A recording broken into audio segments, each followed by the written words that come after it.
Did you know that humans are one of the only animals whose brain develops more outside of the womb than inside the womb?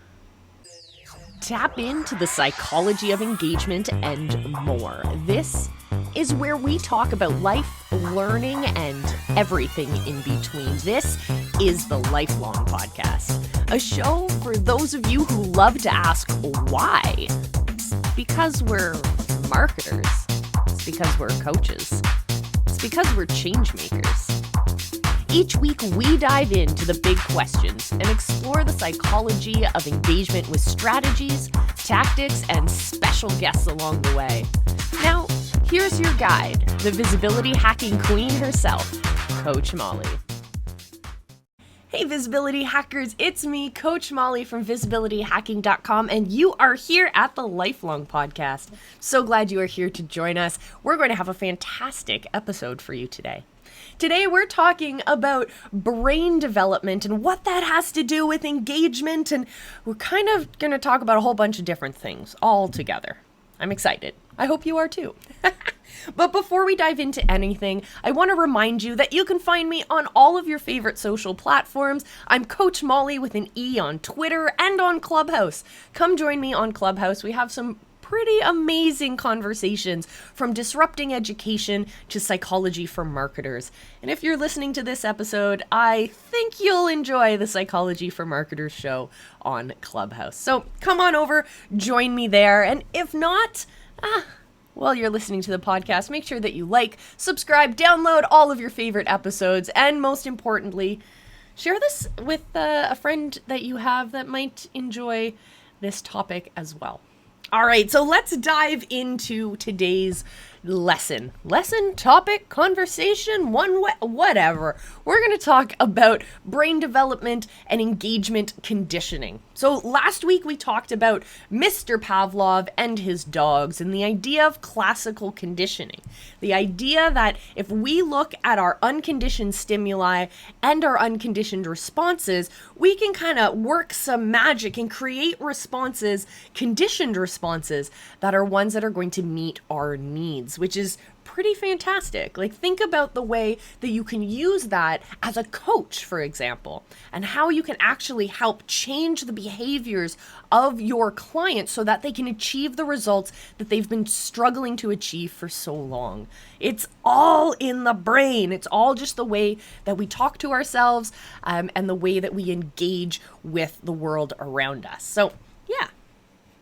So in the opening of this episode, I mentioned that humans are wonderful and unique. We really are. Yeah, we're animals, and we have so many connections genetically, biologically, evolutionarily to the animals around us, but humans are a step above. We are unique. And what's really neat is that the majority of our brain development happens after birth.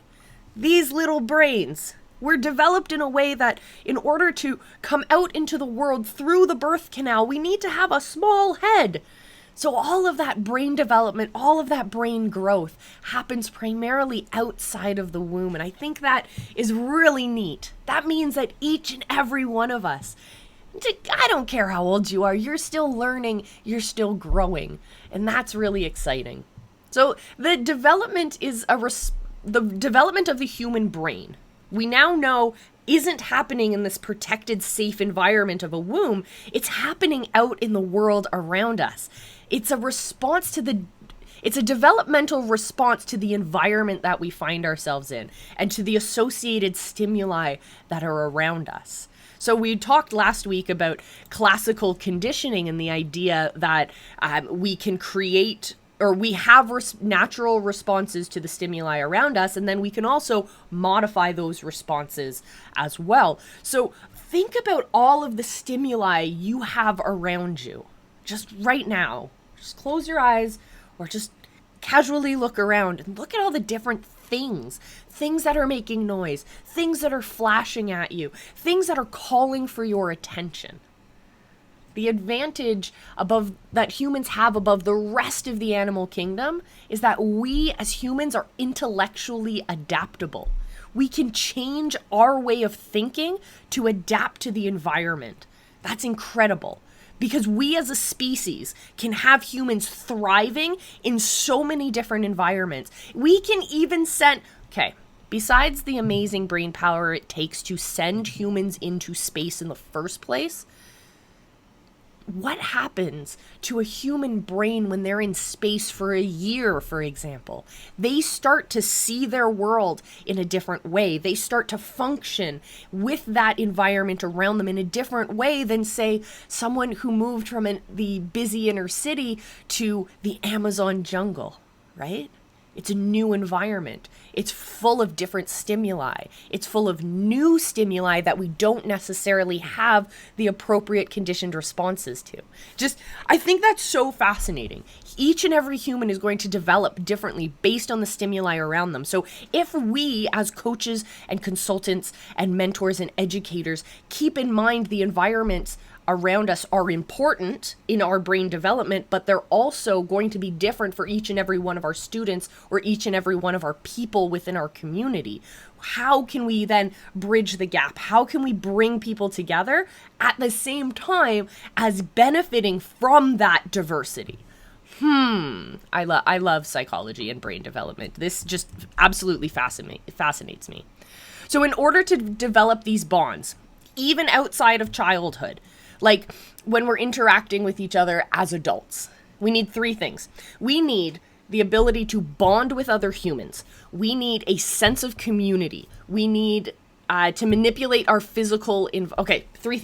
Three things. We need to bond with other humans, which gives us a sense of community. We need to manipulate our physical environment, like when we're creating tangible results for our people, and we need problem-solving opportunities. Those three things together, mix them together, and that's what creates beautiful brain development. So as community builders, as educators, as coaches who want to be mindful of what's happening in the brains of our people, what we need to do is make sure that we have something built into our experience, our program, our community, as giving our people that sense of community. They need to feel like they belong to something, like the people around them are there cheering for them, not like they're there being attacked. Because when we feel like we're being attacked, our brain chemistry changes. The way that we engage with that stimuli changes. We now are fear-based. That becomes a conditioned response. Remember when we talked about last week how we need to create those safe spaces within our Facebook groups, for example. We want people to associate communicating and engaging in our community as being something that's going to make them feel good, as opposed to being attacked, harassed, or trolled, right? So that's the prey versus like feeling like we're fight or flight versus feeling like we're safe and ready to engage and learn. So we need to give our people something that they can buy into, something that they feel like they are part of a community, right? The second thing we need is to be able to manipulate our physical environment. And this is really easy when you're a teacher in a physical classroom with people, right? You can move things around, or you can put posters up, or you can have the kids write their names on the board. But what happens when you're engaging with adults? What happens when you're engaging with adults who are busy running their businesses or busy running their lives or their families? You can't ask them to write their name on the board, right? But changing our physical environment doesn't necessarily mean it needs to change the environment for the entire community the same way. When you, as a coach or a consultant, empower your people to change their own behavior, that will have a ripple effect to the way that their home life works, to the way that their wider community works. And that's that ripple effect that I love so much. So we need to be able to empower our people with the tools they need to change their lives. We don't need to be creating that change for them. We need to be facilitating the tools that they need to do that change themselves. So when we empower them with those tools, they can then make those changes to their physical environment. And that physical environment could mean you change the dynamic between two spouses who have been fighting. You change the dynamic between parents and kids who might have had this tense relationship. You change the relationship between, and you change the dynamic between your people and the customers that they serve. And you give them the tools that they need to make the changes in their business that are actually going to propel them forward. That's how we change the physical space of our people, or we give them the tools to do that changing themselves. And that ties into the third part of this, and that is making sure that we have problem-solving opportunities. Our brains will stagnate if we are given the same stimuli over and over and over again. That's why you hear people go absolutely mad when they're put into solitary confinement, because they are reduced of all stimuli. They're left with the same walls, in the same space, in the same over and over and over again. It's the same schedule, it's the same lighting, it's the same food, it's the same people, it's the same noises. And our brains will in some cases, our neurons, the cells in our brain will actually die faster because we're not engaging them. So we need to give our people, not just give them the answers, but show them the path and give them the tools so that they can do that problem solving on their own. You know, if you've built your coaching practice in a way that we do here at Visibility Hacking, and we can show you, if you join our Visibility Vault, we can show you this process so that you can put it into play in your business and share that with the people that you work with. So if you build your business so that you have a tangible result, you know what you're able to get your people at the end of your program.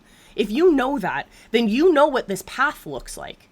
You build your frameworks that will show them the way, but you're not doing the work for them.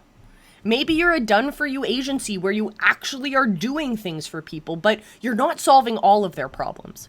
Instead, what you're doing is you're letting them recognize that they have a deficit in a skill set or in an amount of time.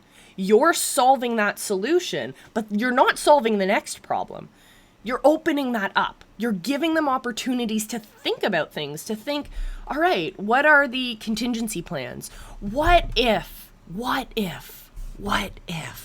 It's one of my favorite questions. And we can start to kind of go down that imagination road, or you can stick to tangible result. Here's the path. Now you go get it. I'll be your bumpers and keep you in line and give you the frameworks you need to get there. So that's the importance of problem solving and giving our people those problem solving opportunities. So now let's talk about why we need to create a space for engagement. Because our people, we're literally strengthening certain connections in our brain when we allow those opportunities. When we give our people the space and the tools they need to draw those strange conclusions or to learn a new skill that they didn't think they needed previously. When we open those doors and we help them solve those problems, we're helping them create those deeper connections in the brain. And at the same time, we're also simultaneously killing off certain brain cells. I know, just said that we'll kill off brain cells if we don't stimulate our brain, but here's the thing. When we interact with the stimuli around us, our brains there's like two different modes. When we first are introduced to a new environment, our brains are on fire, right? Like they are going as fast as they possibly can. They're trying to learn all of the stimuli around you and assess, is this a threat? And it's going to do that like every couple seconds, honestly. You're not going to be able to rest. You know, when you go to a new hotel, you're on vacation or you're staying over at someone else's house, that first night is so hard to fall asleep because it's an unfamiliar space. It's because your brain is like trying to assess for threats. So, okay, so we know that our brain does that, but that can drive us nuts as well. Constantly being in an overstimulated environment can drive us nuts. It can overwork our brain. So what our brains have decided to do over time is once they start to see patterns and things become familiar, that information will actually drop to a deeper level of the brain. We're no longer cognitively thinking about it. This big part of our brain here is where we do all of our thinking.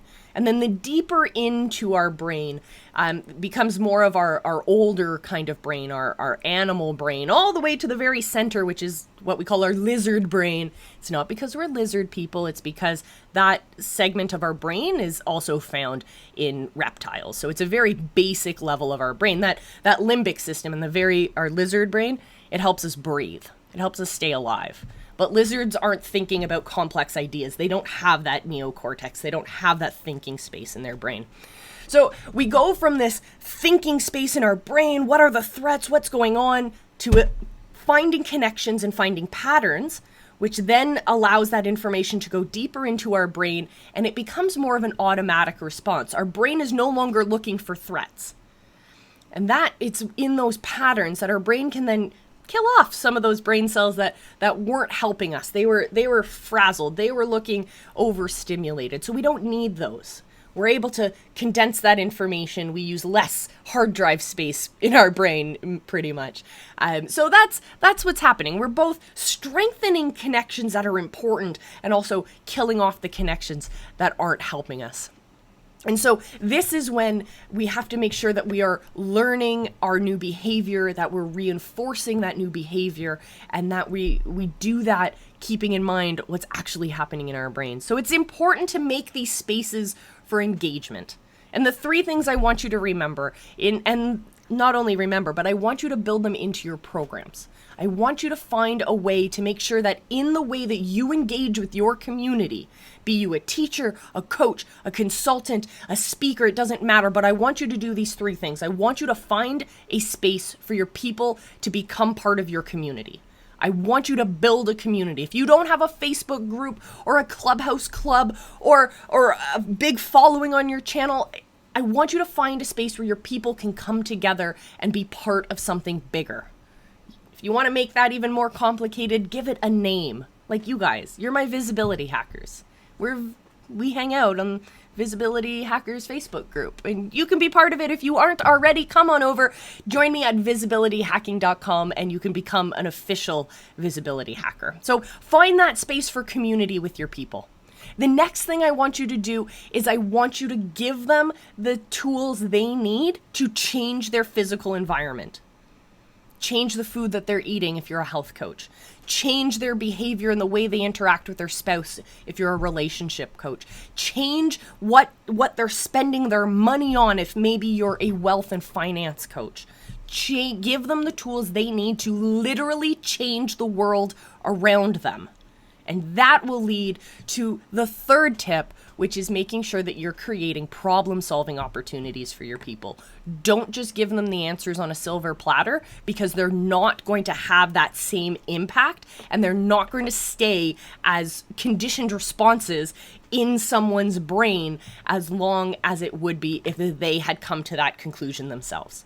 And the other thing about that is that they have experiences that you don't have. So you want their connections not only to be made, but then to be shared back in that community. That's how we go full circle with this. We create the space that gives them the feeling that they are able to engage. We then give them the tools that they need so that they can change the world around them. And they do that through a problem-solving process, which they then reiterate and share with your community so that everyone ends up learning from those problem-solving methods. It's not just, here's a library book that has all the answers, go find it and have a good time. We're creating that community so that we all grow together, so that your people will learn to lean on each other, rely on each other, and know that they have it in themselves to make those drastic changes, to make those big, impactful changes, even if they start with baby steps. So thank you guys so much for joining me for this episode of the Lifelong Podcast 2021, where we dive in to the psychology of engagement. In other words, this is psychology for marketers. I'm your host, Coach Molly from visibilityhacking.com. And if you haven't already, make sure you like, subscribe, download, share this with a friend, and join us at visibilityhacking.com and become an official visibility hacker. Until I see you in our next episode, my friends, I love you. Be excellent to each other.